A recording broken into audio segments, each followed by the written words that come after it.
Hello and welcome everyone to another installment of, I guess, kind of like a devlog of the old world.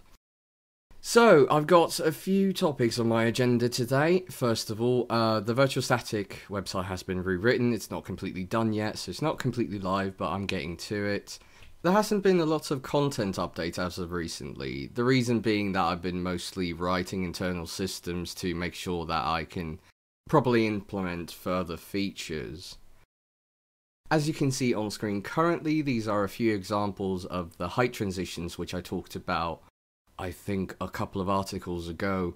And it generally just displays kind of the height differences of the terrain.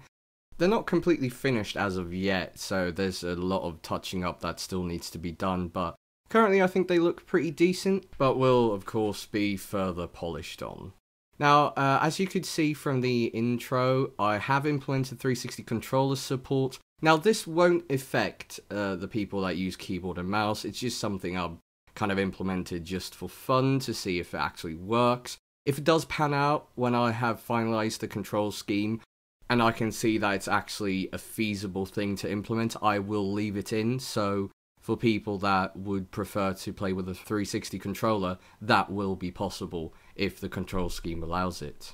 So I'm very happy to say that development has been tracking along quite nicely as of recently, and internal testing will be coming up in the next few weeks, and after we've kind of ironed out potential bugs and game crashes.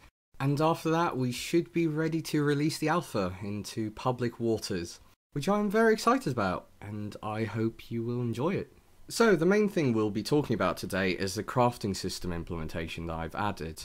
Now, as you can see, it's slightly bit different from how it was previously, and the thought behind it is that when you got up to a very large amount of items, for example, even just 10 or 20 items, it would be a bit of a hassle. It would be very cumbersome trying to navigate through the list. So what I have done is essentially split it up into categories.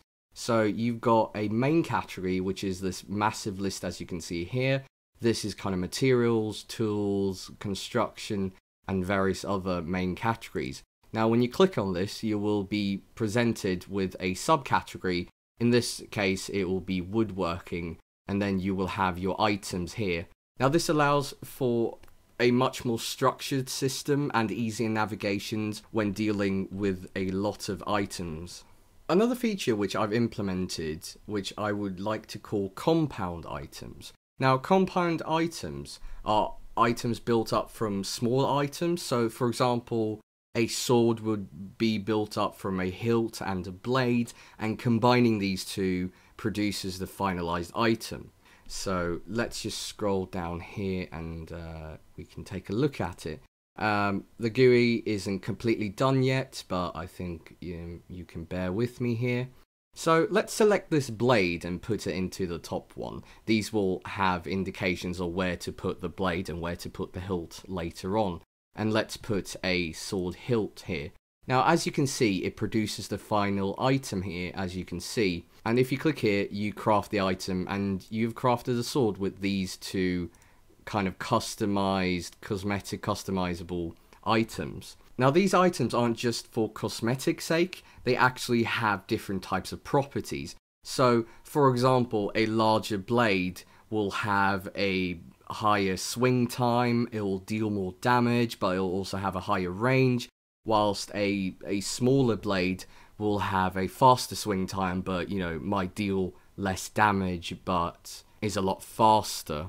So not only do they have cosmetic differences, they also have property differences in and of themselves.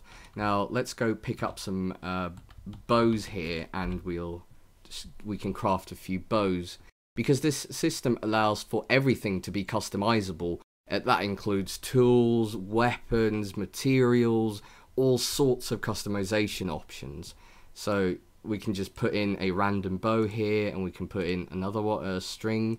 And as you can see, I've crafted this item, this short bow. And we can move about a bit. Here are some fist weapons which you can make. You got some knuckles here. You got the hilt for the fist weapon. You've also got some swords over here, as you can see. on the left side. So let's just move up here and I'll show you the current combinations of swords that you can currently make. These are only stone swords, so keep in mind that there'll be a lot more materials. For example, iron, bronze, copper, silver, gold, wood. A lot of different combinations can be made, and these aren't the finalized textures, so please do keep that in mind. But as you can see, by using this system, you have a very high amount of customizability of everything, really. So whatever items that promote your type of gameplay can be made throughout using this very, as I feel, very powerful system. So it's not only cosmetic customization, it's also property customization. Now you might be thinking, well, what happens if I enchant, for example, a blade and then I craft an item with it? Don't worry, it will be transferred over during the crafting process. So everything that you improve, you might improve the quality of the blade, you might improve the quality of the hilt, all of that will be transferred over during the calculation process when you craft things. So that is the new crafting system, and I hope you enjoyed watching this small video on the new crafting system, and I will see you guys later. Bye.